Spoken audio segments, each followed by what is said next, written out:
Assalamualaikum warahmatullahi wabarakatuh. Bersyukur kepada Allah dengan mengucapkan alhamdulillahirrabbilalamin. Berselawat kepada Rasulullah dan mengucapkan Allahumma sholli ala sayyidina Muhammad wa ala ali sayyidina Muhammad. Saudaraku seiman dan seakidah dimanapun berada, selamat berjumpa dengan saya Joko Purwono. Semoga saudara-saudaraku sekalian senantiasa diberikan kesehatan, keberkahan, dimudahkan rezekinya, dicukupkan segala kebutuhannya, dan dilindungi dari segala macam musibah maupun mara bahaya. Amin. Ini sedang belajar ya. Kira-kira yang enak itu kita bahas apa ya? Oh, mungkin ini. Kita bahas yang cukup menggelitik di kalangan internal umat Islam. Ada kotak-kotak ya, akibat beberapa amalan-amalan sebagian saudara kita yang dikatakan bid'ah oleh sebagian yang lain. Nah, itu sepertinya cukup menarik untuk kita bahas. Kita bahas tentang bid'ah.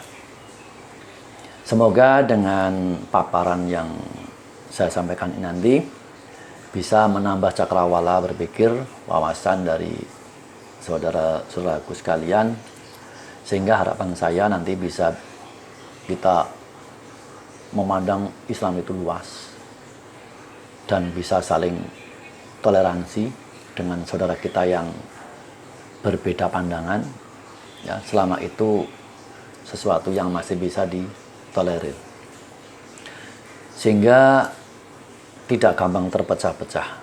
Sebab kita harus tahu saudaraku bahwa umat Islam itu memang sedang dalam ancaman untuk dihancurkan dengan cara dilemahkan dari dalam, dibenturkan antar ormas, kemudian pemahaman-pemahaman itu diperuncing sehingga saling gontok-gontokan.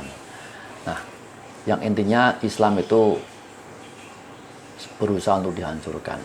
Oleh karena itu kita jangan sampai gampang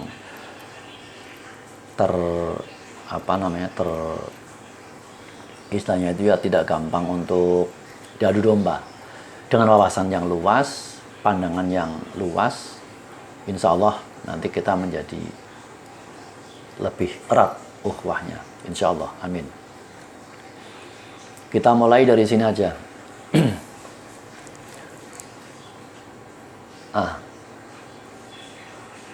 Bagaimana sih orang bisa dikatakan Islam atau seorang Muslim?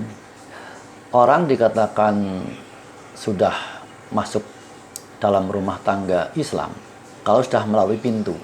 Pintunya adalah dua kalimat syahadat.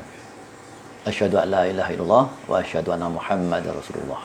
Bersaksi bahwa tidak ada sesembahan, tidak ada Tuhan, Rabb, dan juga ilah selain Allah Subhanahu wa taala. Dan yang kedua, percaya, yakin, menyaksikan dalam hati bahwa Nabi Muhammad adalah utusan Allah. Dah, setelah melewati pintu itu, maka masuk dalam rumah tangga Islam.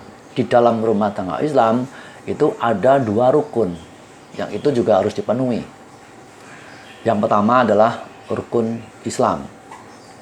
Rukun Islam itu 5. Yang pertama adalah syahadat, yang kedua melaksanakan sholat, menunaikan zakat, bulan puasa, dan apabila mampu adalah menunaikan ibadah haji.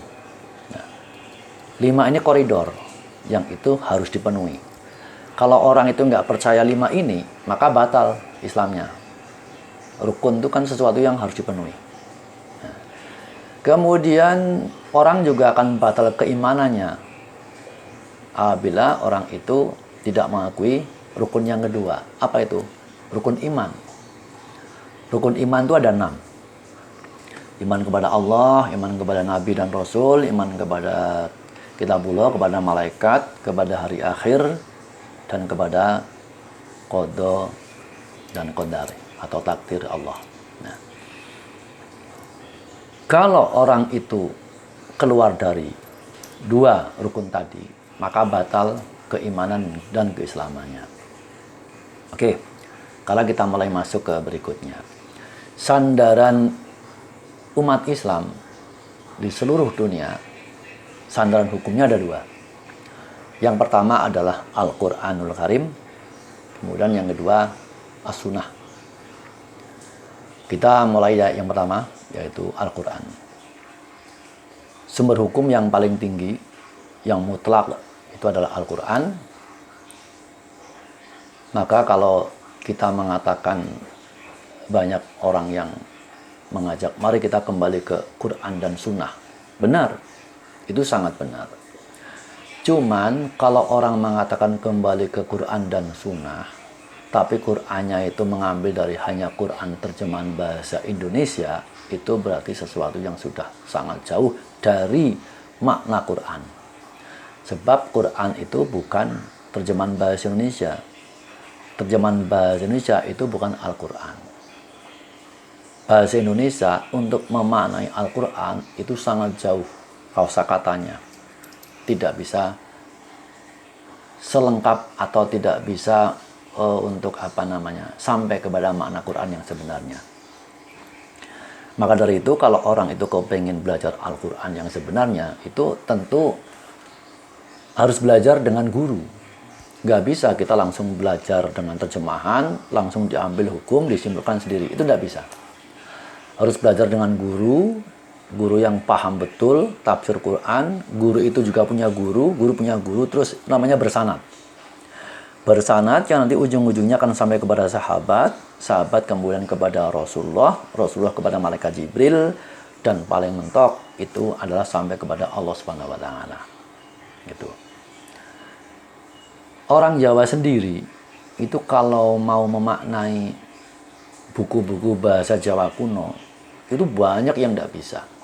Harus belajar bahasa Jawa secara detail dan dalam. Itu baru bisa mengartikan arti dari kosakata Jawa kuno. Itu sebagai contoh. Apalagi Al-Quran yang itu dengan bahasa puisi yang sangat tinggi.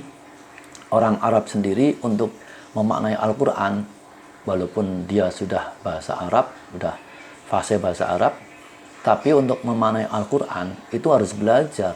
Tidak bisa hanya dengan langsung memaknai, nggak bisa.